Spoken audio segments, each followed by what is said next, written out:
ప్రపంచ దేశాలన్నీ ఎంతో ఆసక్తిగా ఎదురుచూస్తున్నటువంటి రెండవ విడత శాంతి చర్చల విషయంలో ఒక స్పష్టత వచ్చింది. అదేమిటి అంటే ఈ శాంతి చర్చలు జరగటం లేదు. ఇది చెప్పింది ఎవరు అంటే ఇరాన్ అఫీషియల్ న్యూస్ ఏజెన్సీ ఇర్నా. మరి కారణాలు ఏం చెప్పింది, ఎందువల్ల ఈ యొక్క శాంతి చర్చలు అసలు మేము పాల్గొనటం లేదు అని ఇంత స్పష్టంగా తేల్చి చెప్పింది అంటే దాని వెనుక ఉన్నటువంటి విషయాల్ని ఇప్పుడు మనం తెలుసుకునే ప్రయత్నం చేద్దాం.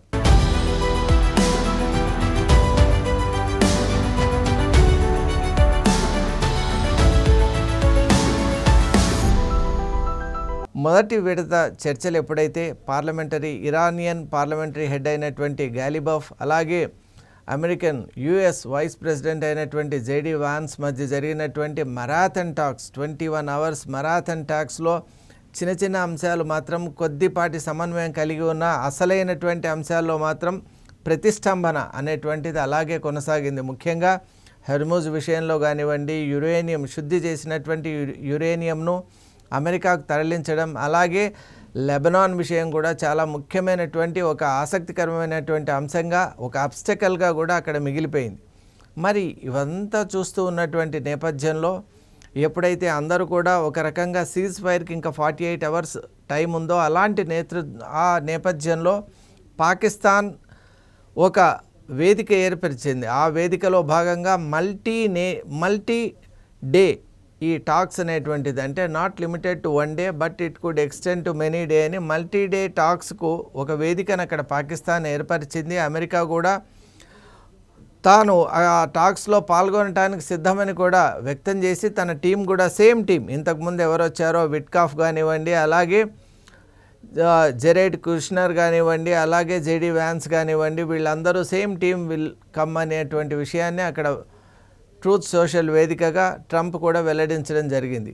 అమెరికా విషయం ఇలా ఉంటే ఇరాన్ మాత్రం చాలా స్పష్టంగా చెప్పింది, మేము ఈ రెండో విడత ఏదైతే పాకిస్తాన్ వేదికగా జరిగేటువంటి చర్చల్లో మేము పాల్గొనబోము అని స్పష్టంగా చెప్పింది. మరి కారణం ఏంటి అంటే ఇరాన్ ఒకటే చెప్తున్నది, అసలు అమెరికా అనేటువంటిది ఒక సింగిల్ స్టాండ్లో వెళ్ళటం లేదు.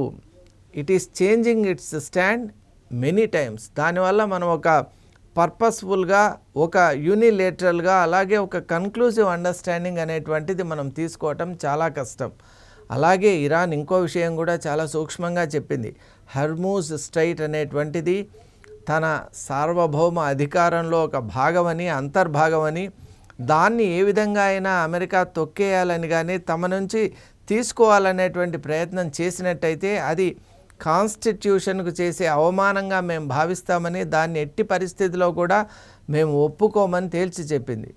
మరొక ముఖ్యమైన అంశం ఏంటి అంటే Iran ambassador to Pakistan Amir చాలా అద్భుతమైన ఒక వ్యాఖ్య చేశారు.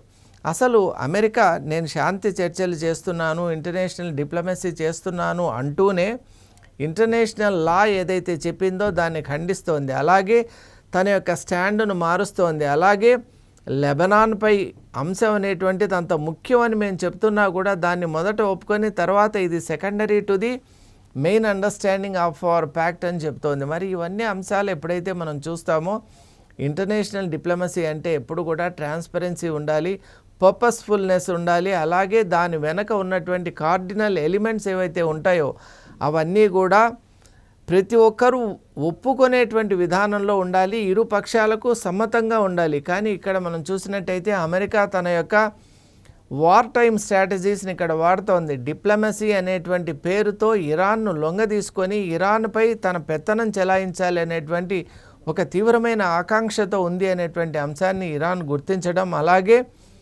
పాకిస్తాన్ వేదికగా జరుగుతున్నటువంటి విషయంలో పాకిస్తాన్ అధికారులు కూడా ముందు ఇరాన్కు అనుకూలంగా ఉండి తర్వాత మార్చుకోవటం, అలాగే ఈ అనేక రకాలైన పార్టీస్తో స్టేక్ హోల్డర్స్ మధ్య ఉన్నటువంటి మీటింగ్స్లో కూడా ఒక స్పష్టత అనేటువంటిది లేకపోవడం, ఇది కూడా ఒక రకంగా చెప్పాలి అంటే ఇరాన్కు ఆశాజనకంగా లేకపోవడంలో అంతర్భాగంగా మనం పేర్కొనవచ్చు. అన్నిటికంటే ముఖ్యంగా ఇరాన్ చెప్పిన అంశం ఏంటి అంటే తమ కమర్షియల్ షిప్ అయినటువంటి టౌస్కాన్ ఎప్పుడైతే అమెరికా నిర్బంధించిందో, అలా నిర్బంధిస్తూ ఉన్నా కూడా అత్యంత పొడవైనటువంటి ఆ నౌక ఇంకాస్త ముందుకు వెళ్ళిన నేపథ్యంలో అమెరికన్ మెరైన్స్ వచ్చి దానిపై హెలికాప్టర్పై ల్యాండ్ అయ్యి ఆ షిప్ను కూడా నిర్బంధించారో ఇది నిజంగా మేము ఎప్పటికీ సహించం. అలాగే మా పోర్ట్స్ను నిర్బంధించడం, మా నేవిగేషన్ సిస్టమ్ను, కమ్యూనికేషన్ వ్యవస్థను కూడా అమెరికా డెస్ట్రాయ్ చేసేటువంటి ఒక ప్రయత్నం చేసింది.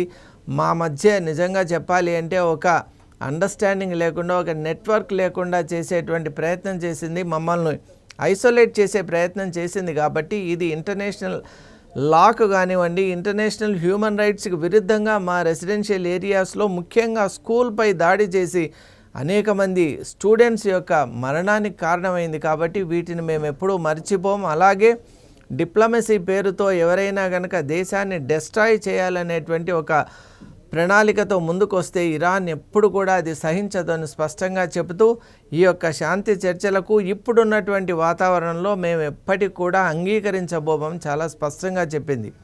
మరి ఇలా చెప్పడంలో ఇరాన్ ఉద్దేశం ఇప్పటికే ప్రపంచ దేశాలకు చాలా స్పష్టంగా అర్థమైంది. ఇక అమెరికా తదుపరి ఈ అంశంపై ఎలా రియాక్ట్ అవుతుంది, అలాగే ఇప్పుడు జస్ట్ 48 అవర్స్ సీజ్ ఫైర్ ట్రూస్కు మిగిలి ఉంది. కాబట్టి ఈ 48 అవర్స్ తర్వాత అమెరికన్ రియాక్షన్ ఏంటి, దానిపై ఇరాన్ ఎలా స్పందిస్తుంది అనేటువంటి అంశం ఇప్పుడు ప్రపంచాన్ని నిజంగా ఒక ఉత్కంఠ దశలో, ఉత్కంఠ స్థితిలో నిలిపి ఉంచింది. Let us wait and see.